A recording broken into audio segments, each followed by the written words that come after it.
Heyo. Welcome back, welcome back, welcome back. David and Russ doing some.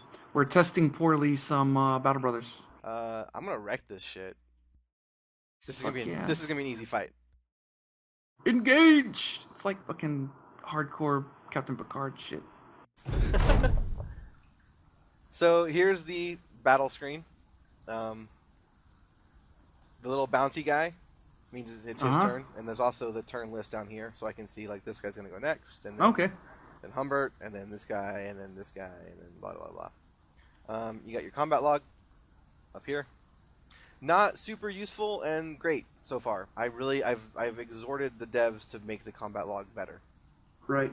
Number of rounds passed, which has no meaning yet. I kind of wonder if they've got some sort of mechanic of like reinforcements coming in or whatever later on. Right. Right. Me, so this number is me and my allies, because like if you see militia fighting, you can join them, right? And help them out. Right. This is the number of bad guys. Here they all are.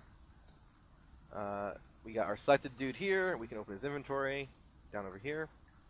We've got his different abilities, right?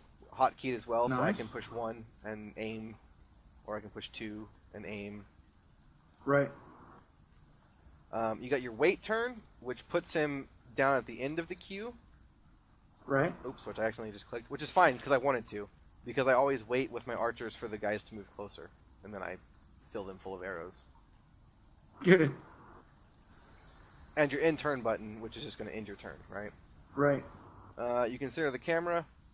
You can change the elevation, right?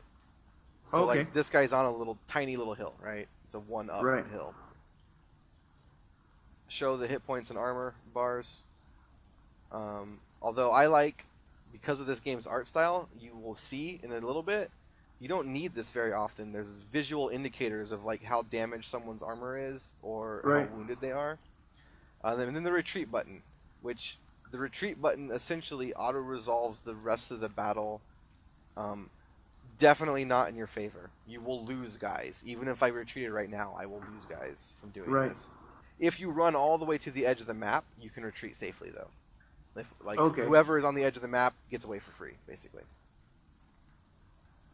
All right, so I'm Let's do going this. to pass some turns and let the guys move closer Uh because huh. they started out where they can't move all the way to my line yet, right? Right. And I want This is them. advanced battle tactics with David. Also, they are advancing because I have more archers than they do. Oh, so that's part of the AI scripting, huh? Yeah, if they had more archers, they would hang back, but because they know that I can just sit back here and pepper them, they've got to basically charge. Right. All right, so they have all moved. I'm gonna hope that Vander can kill both of these guys because they've got two-handed weapons. Obviously, the things you see them equipped with are the things they're actually equipped with. This guy has no helmet, right? Right. This guy's got a metal helmet. This guy doesn't. This guy's got chainmail armor and a pike. This guy, right? So Right. I can easily tell these two guys and this guy are the most dangerous because they've got the two-handers, right? Right. So you notice how he gets all bloody? Right. He's also starting to, his morale is, he's breaking. So he's got a penalty to defense and attack and everything. And if he gets all the way to the white flag, he will just run away. Which is pretty nice. Passing turns, passing turns. Obviously my heaviest armored guys, right? This guy, Bjorn. I forgot to mention, my mercenary group is Bjorn's bastards. Here's Bjorn. These are the bastards. Alright, so... We're back after some technical difficulties. Yeah, sorry about that. I'm going to move Humbert the Hammer right up here. Try to do this AoE smash. Nice. He also, like, fractured that guy's ribs and fractured his hand on that guy. Holy shit. So these guys both have wounds, even though they're not dead yet. And his hammer's all bloody. Holy shit. Wait, go back up. I want to see that guy. Yeah, there's his head, and there's his body. He's God Vander fucked him up. damn it. So now you're just shooting arrows at the Yeah, dudes. fuck him. Holy shit. What a massacre. I told you this fight was gonna be easy. So tell me what else you're doing. So you're moving. Yeah, Go slow enough. Go slow enough for someone like I don't know what's going on. so now that I know, like, so the like I've picked off dudes with my archers. Since I have my two-handed guys on the flanks, the enemy likes to try to flank you to get around to your archers and stuff. So that's what they're there for. Right. That's why I got these nice like AOE attacks. Again, and I waited. I didn't rush forward so that these guys' AOE attacks would be safe, right? Right. And now that everyone is basically like dead or dying, I'm going ahead and moving my shield wall up.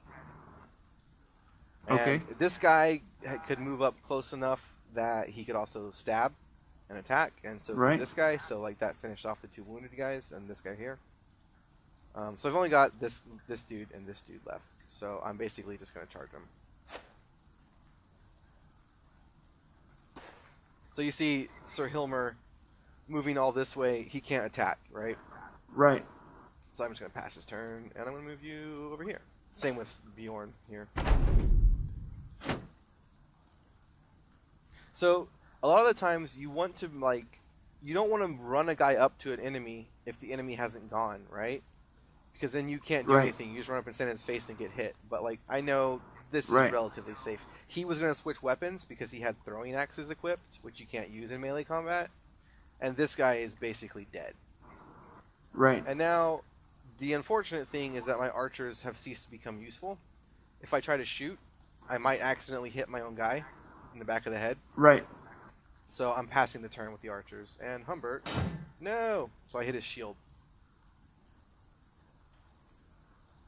Shields are useful.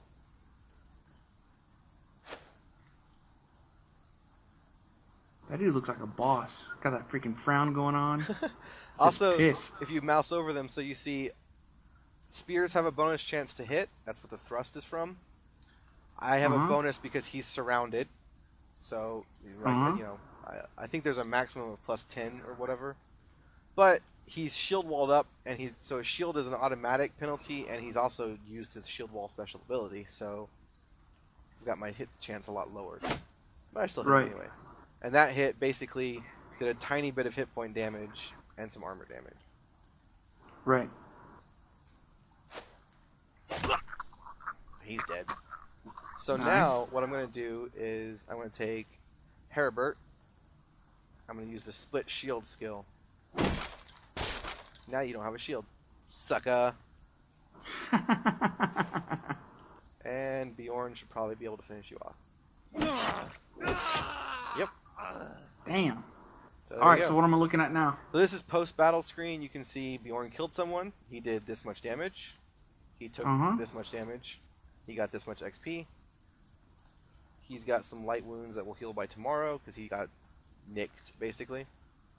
Right. So it's just a little post-battle screen to show you.